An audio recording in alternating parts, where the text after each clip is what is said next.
Welcome to the 3 o'clock session. Alison Denby of Oxford University Press, Jake Zarnegar with Silverchair, and we're here to present something that is neither Oxford University Press nor Silverchair. Much bigger, right? Yeah. Hopefully something that is going to be industry-wide.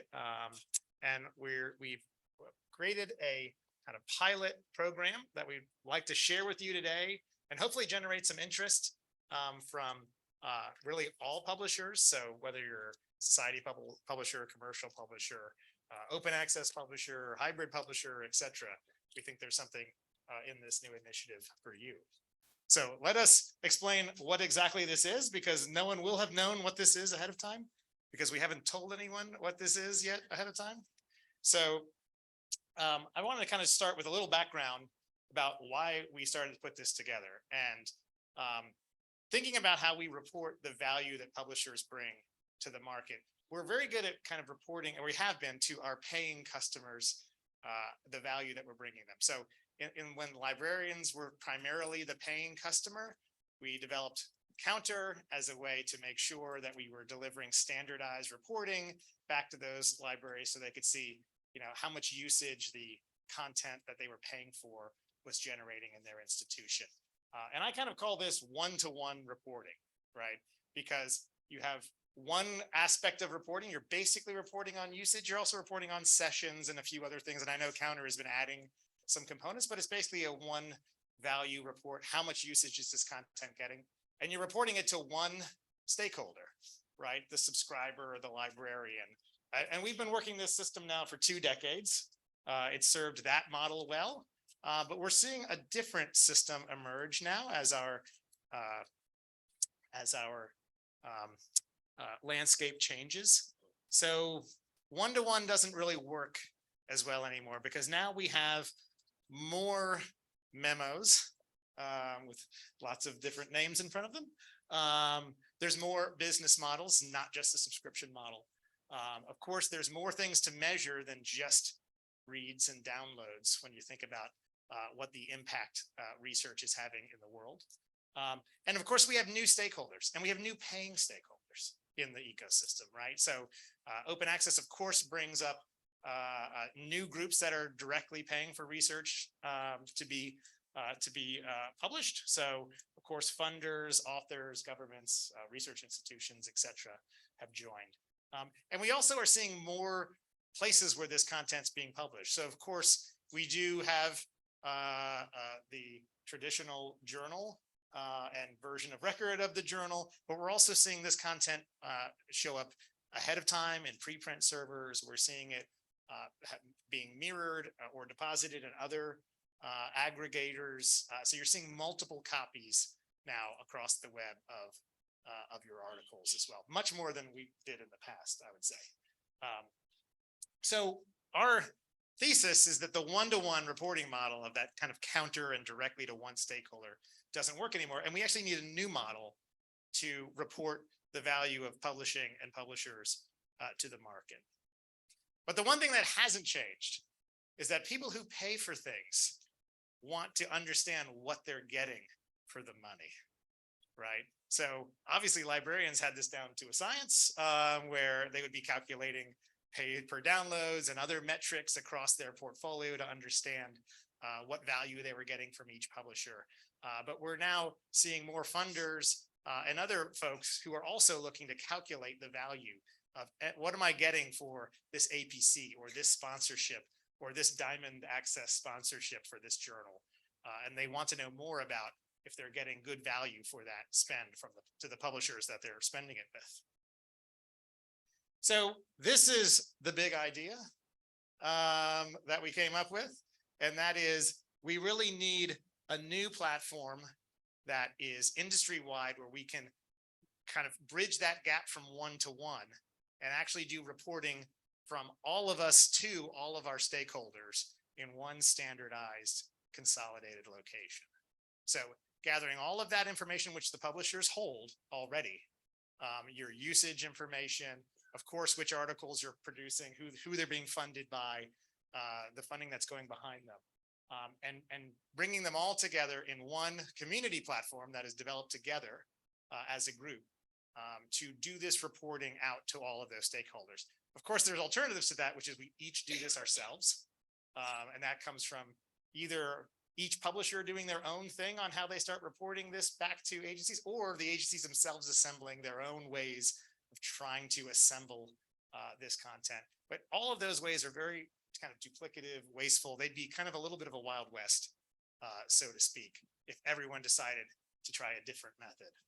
Yeah, and I think some of the other principles are just really to demonstrate the things that publishers have successfully done for many years that we don't always get credit for, as we know, and to sort of really show how we work together as a community on persistent identifiers, on ways to collect content most usefully, to compare things, and the way that in general, the standards that we put in place across all the publishing we do have value and can be really seen, and the evidence of the outcome of all of that work and how powerful it is. So, thinking about really just how impactful the content and the version of record is, in all the ways that we've established it, built on it, and improved it with metadata and things like that.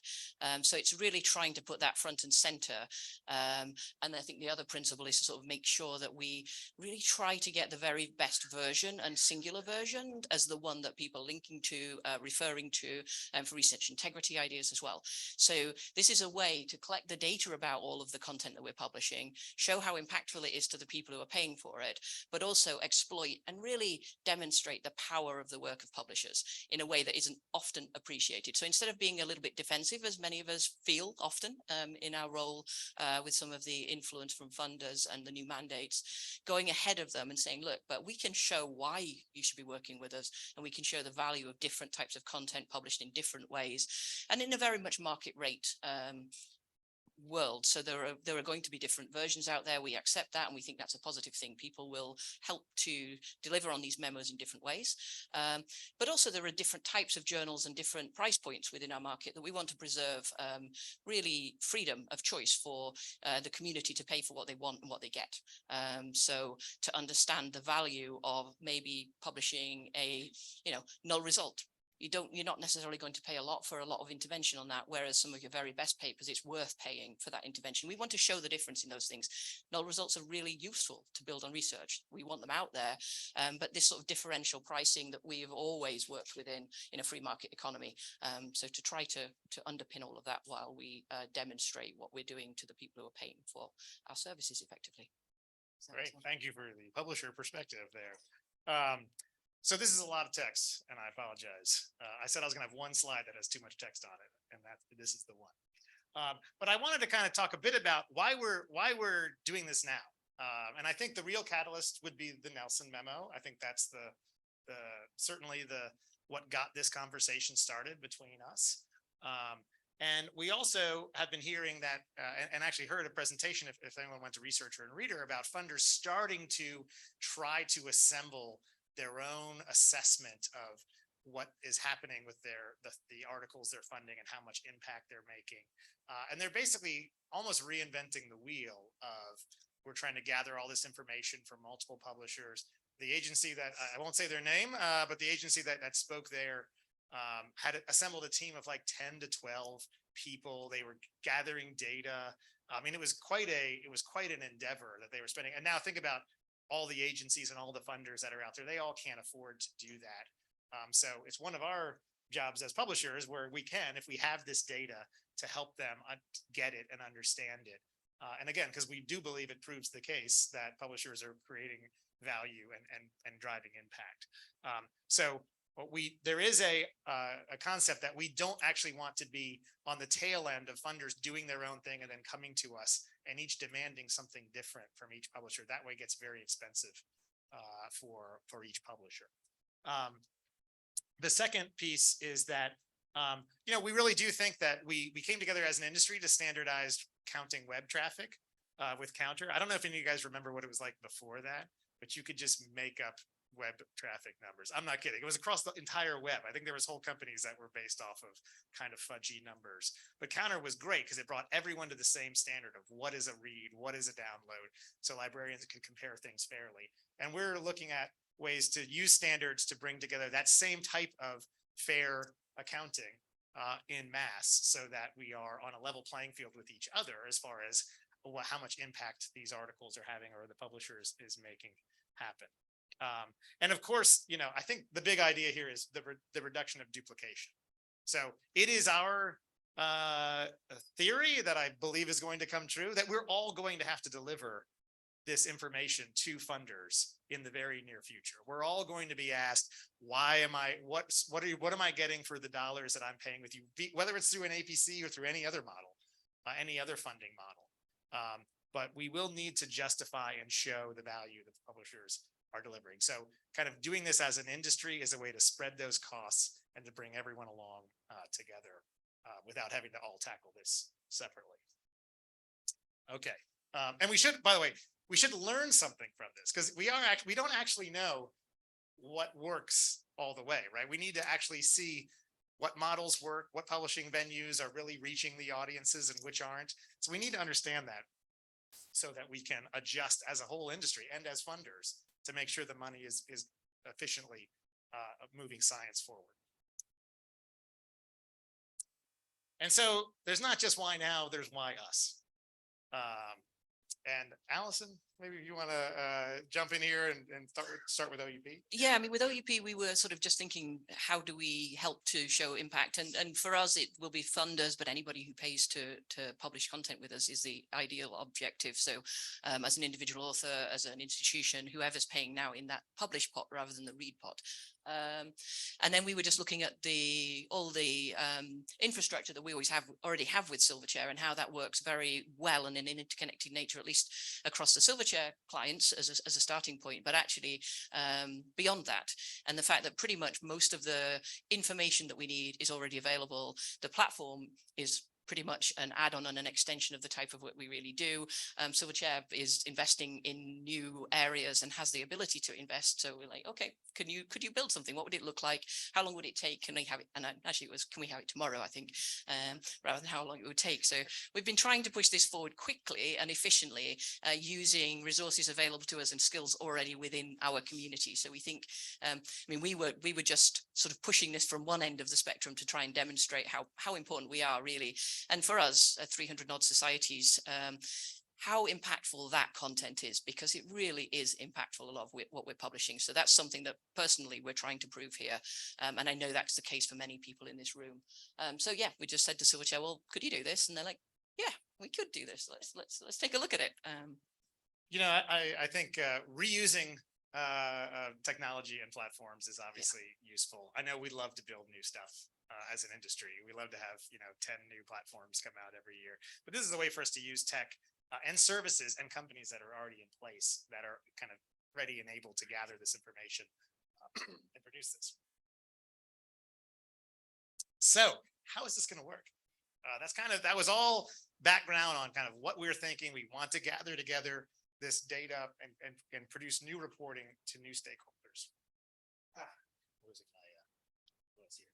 Well, the kind of three key impact measures that we want to gather in Census initially, and there could be more in the future, but thinking about how we're going to demonstrate the impact of our publication and our publishers beyond just downloads, but reads and downloads is actually a huge and important measure.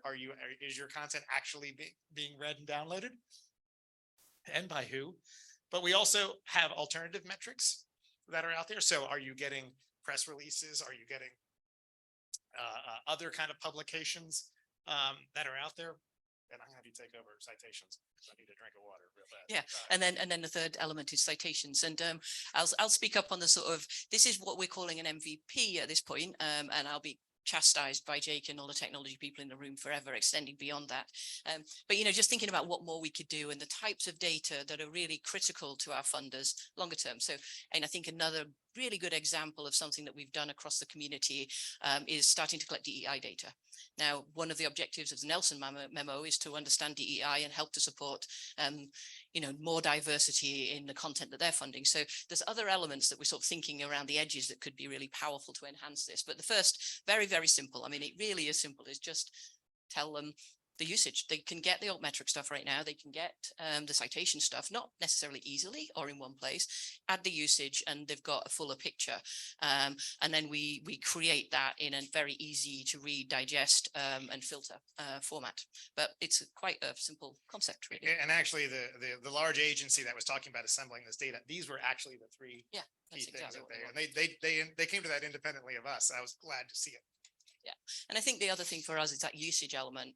I mean, we know from the data we have that the usage on our site is extremely high compared to usage in other versions in other places, even the version of record in other places. So, you know, the selfish motivation is to really keep that usage, but actually not entirely selfish, because it's back to that research integrity, which I know of the things we're hearing about at this conference, integrity is pretty much everywhere, as well as impact. So the idea of preserving the version of record, making sure that we can really enhance that version of record where possible, and secure all the value behind the version of record. Now, we're talking mostly in open access. This isn't a restricted access content at all.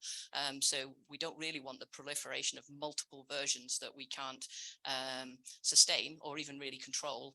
So it's a way of bringing back the traffic to some degree, but actually more importantly, the integrity of that final version of record. Not to say that it won't, that version and others, depending on what model you're choosing to fulfill some of the requirements of funders, won't proliferate, but you know, we do think that we've got a lot of power and we're adding a lot of value to that version that we want to make sure is seen and appreciated. Well, I'm going to walk us through this a little quickly, just so we can get to questions, because I know there'll be some questions. Just like I said, we're not want to reinvent the wheel. We also don't want to reinvent standards. So there are great standards in the industry already for counting usage, as well as for understanding who the funders are. And of course, there's some standards that are kind of half adopted or not all the way adopted, like distributed usage logging, which could help us transfer usage data between platforms as well, because we will be needing to gather that data in order to consolidate it and show it to the stakeholders. So in a very kind of simplified version here, we are building in our version 1, our pilot of this, a data transfer layer where we will be gathering usage from across multiple platforms, publisher platforms, as well as some of the other aggregators. We think upfront we're going to get participation mostly from publishers. If you can convince your aggregators to send us their usage data, we will take it. Some of them are not as open with sharing as they should be. But obviously the idea would be you want to actually gather all of the usage of an article or a funded piece of research across all venues and bring it all together to show the full impact of what's happening with that research. But primarily the reason why it's bigger is that we'd be getting our usage information from the publisher platforms itself.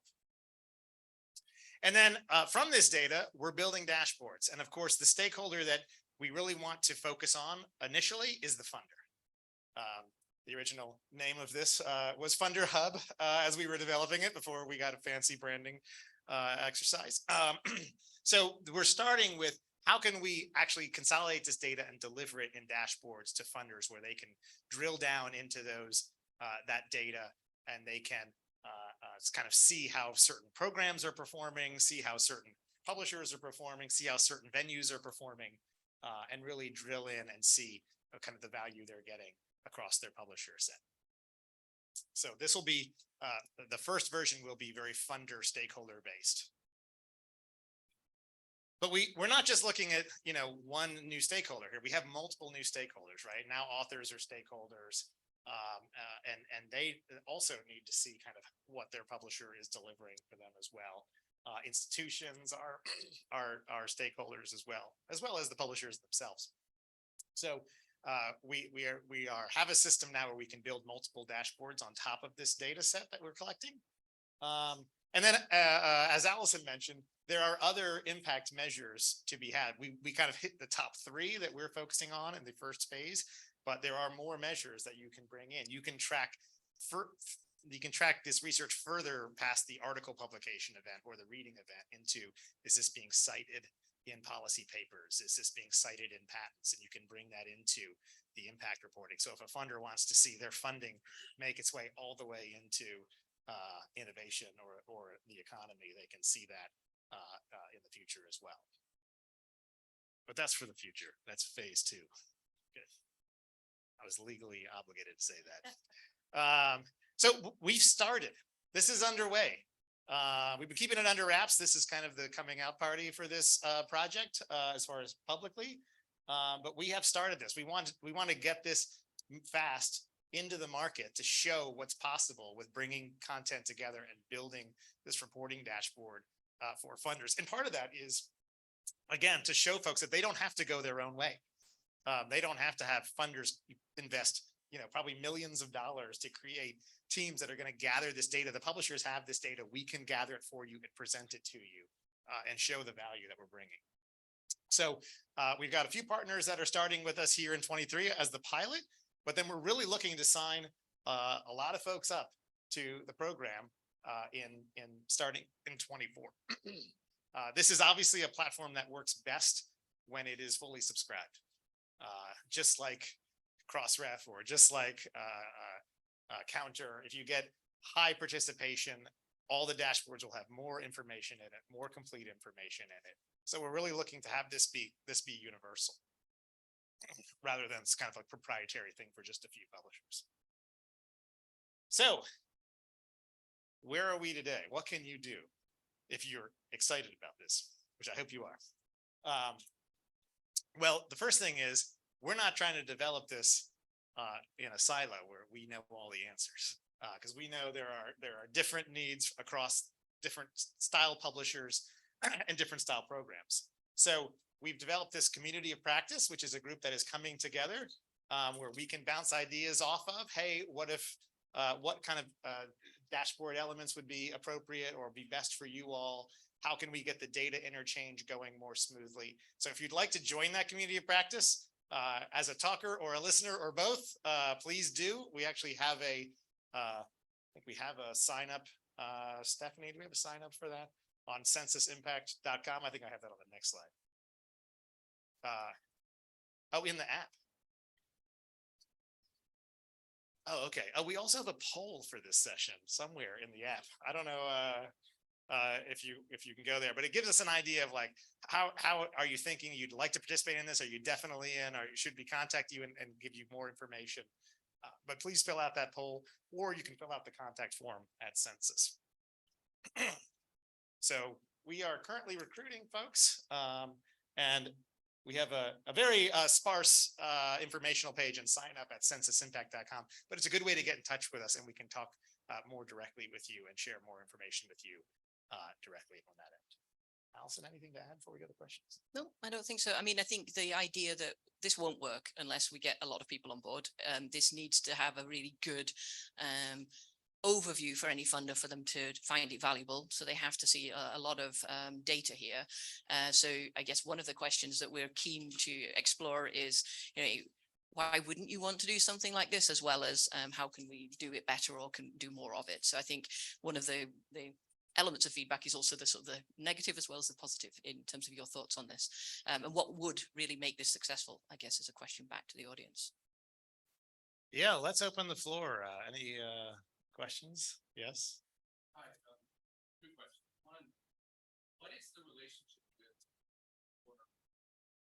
offset to current providers of services like digital science, which you mentioned, metric, and Clarivate, Solus?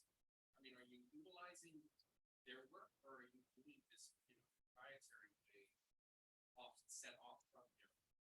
Like I see a number of Right. So especially you're thinking about the alternative metrics piece of that. citations as well. Yeah. Well, I mean, citations is the plan for this is that the rights to share that information is going to come through the publishers themselves. Right. So the publishers will have the rights to share that information with another party to then use. So we're not trying to go and independently make a Census is not going to try and make a direct relationship. We're going to use the publisher rights through their agreements. I would ask as well, I know this is geared for funders right now, but it should expand to other stakeholders, especially publishers. I'm thinking of ontologies. It seems to be that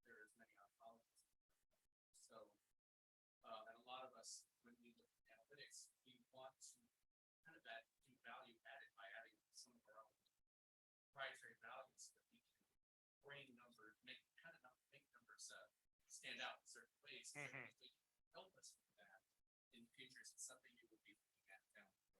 Yeah, that's a good question. I think that's something that we actually didn't bring up, which is we actually want this to be a two-way street. So we actually want to also have an API for publishers to bring back the data that we've consolidated and bring it back into their systems and use it, use it for their own enhancement or display, kind of more of an interchange. So, of course, you can only get publisher would be only able to extract their own data back from us, but we don't just want this to be a one-way. So hopefully there could be value created, especially if we're bringing in usage from other platforms of that content for the publisher to be able to get back that consolidated usage. But we do think that, I think we're trying to keep this relatively straightforward on our end initially. And I think if there's any value add to be added, it may be at the publisher level, bringing this back and then adding more of a view on top of it. Alison, anything? Yeah, no, totally agree. And it's a great idea, actually. Questions? Yes. You see any connection? So, yes, when, in connection, I think we see this as complementary.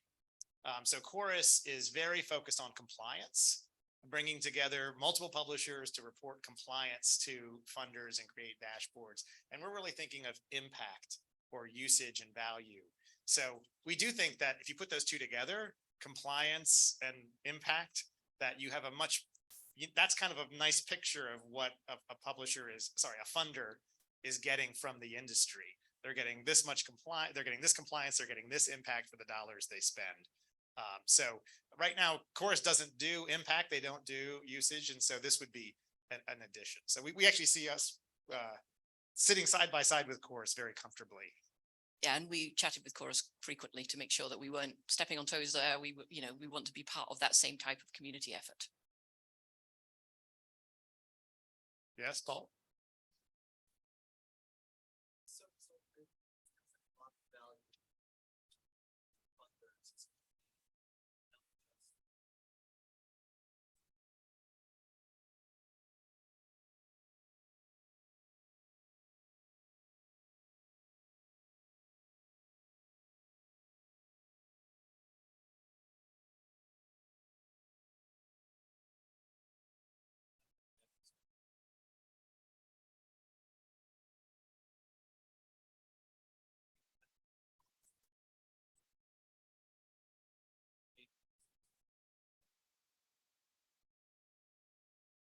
I think the short answer is no, but that makes total sense as far as if you create multiple objects that go along with a piece of published research, that those should be part of the reporting of the value that was brought there. I mean, obviously those hopefully will lead to more usage, citation, and attention out there.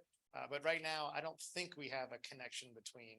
No, but yeah, we should definitely think about that, Paul. It's a good idea. I think, I mean, one of the points of this is to really try to demonstrate just how much we do add in terms of that whole publishing process and the differentials, right? So some stuff is limited ad, and therefore you probably expect to pay less for that. And then some publishers are really, really doing a lot like you are to enhance content. And that should show in the metrics here. And that's part of the idea here, is to help us instead of trying to say, I don't know what Kent's list of 60 things that publishers do. We've gone through that list how many times. It's showing how that works in the market and how actually it influences the outcome in terms of impact. So it's that, don't tell. We've tried. Let's show just how important we are and how much we're doing to really enhance the content that we publish in many cases. All right, Paul, we just signed you up for the community of practice. Sorry. Yeah, Rob? Well, I think Paul's idea is great, but to go the other way, should this really be focused just on publisher output? So for funders trying to see how the money that they give to the project is really performing. Do you have any plans to bring in performance of data sets that are not, I mean, they may be cited in the article, but it's not what a publisher is doing. It's, sitting on Giant, it's sitting on that CPI database, to bring in the use of that content to the dashboard as well. Yeah, I mean, I think phase 2 or 3 is then to go back to funders. I mean, what we wanted to do is be able to demonstrate something fairly straightforward for now, but then we can go back to funders and say, look, okay, what would help you? And one of the concepts here is not to have a cost to funders at all. We want to keep this free to funders, so that we get some traction. But because then if we wanted to do more of that, there could be, cost implications from a funding perspective. But yeah, if they want to come to us and ask us to draw in more things, that would be wonderful, I think. And if it has a DOI, Yeah. we can deal with it. Yeah. Yeah. Which a lot of those data sets do have independent DOI, so that really helps. And there's another element of here. One of the tags that we can have on all the content is data available or not, the data availability statements, and potentially then the links through the publisher site to that data, because we provide all of that too. So there are other ways then the funders can make sure some broader compliance elements are happening, or at least get to the dryad sites and things like that. I think maybe one more question. I know we've hit our time here. Yes. Talk about consolidation usage. The real valuability of this is how essentially gather all of that and websites, publisher sites, which we all like publishers. We are getting the lion's share of the usage. Obviously, it varies a lot by subject, by publisher. How we have right now?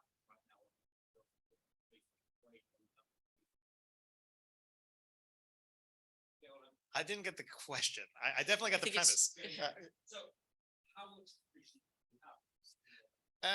Right. And have you looked at how very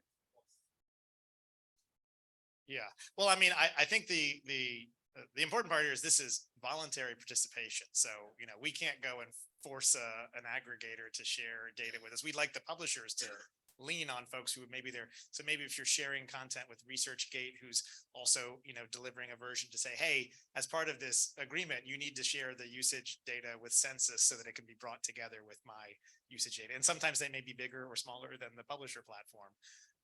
But we do want to look at the venue. And then of course, there's others that aren't great on sharing. So a good example would be PMC is not great on sharing. Yeah. But I'd love to lean on them a little bit and say, hey, if you want to be part of this publishing ecosystem, look what the publishers are doing. They're sharing their usage so that we can get a better picture of this. Now, whether that argument will work, I don't know. But we will try to gather the places where most of the usage is happening. And we will try to bring them in. I just can't, I think it's easiest for us to say publishers because there's more of a control. If a publisher signs up, they can say, okay, we'll share that data, whereas we can't guarantee the aggregator share. Okay, I think we've hit our time, so I don't want to go over, but thank you all. If you're interested in Census, there's some sheets in the back. Go to the website, fill out the form, and we will contact you. All right.